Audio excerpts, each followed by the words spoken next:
Rowdy మామూలు వసూలు చేసేవాళ్ళమా? మేము ప్రజాసేవ కోసం రాజకీయాల్లోకి వచ్చాం. ఆ క్రమంలో మేము ముందుకు వెళ్తున్నాం. ఎక్కడైనా పొరపాటు జరిగితే పెట్టండి కేసులు, వీ కెన్ ఫేస్ ఇట్. కానీ కావాలని లోకేష్ బాబు చెబితే కేసులు పెట్టేస్తారా? ఎవరి మీద పెడతా? వాళ్ళ మీద. చదువుకున్న వాళ్ళండి మేము.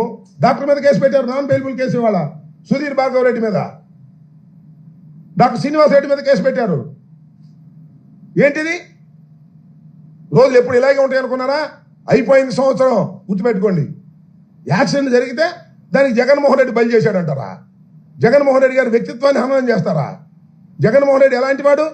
ఎక్కడైనా ఆయన కారు కాదు, ఎవరి కారు కన్నా తగిలినా కూడా అక్కడ ఆగి వాళ్ళని ఇమీడియట్ గా హాస్పిటల్కి పంపించేటటువంటి మానవతా దృక్పథం కలిగినటువంటి జగన్మోహన్ రెడ్డి గారి మీద మీరు ఇష్టం వచ్చినట్టు కేసులు పెట్టాలని ప్రయత్నం చేస్తున్నారు. మా మీద ఇష్టం వచ్చినట్టు కేసులు పెట్టాలని ప్రయత్నం చేస్తున్నారు. జాగ్రత్త అని మనం చేస్తున్నా.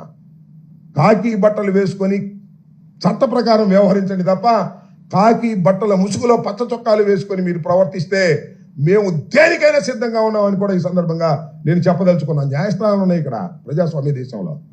మీ ఇష్టం కాదు, మిలిటరీ పరిపాలన కాదు, పోలీస్ పరిపాలన కాదు, చట్టబద్ధమైన పరిపాలన, రాజ్యాంగ ప్రకారం జరుగుతున్నటువంటి పరిపాలన. ఒక వ్యక్తిని అరెస్ట్ చేయాలంటే కొన్ని ప్రొసీజర్స్ ఉంటాయి.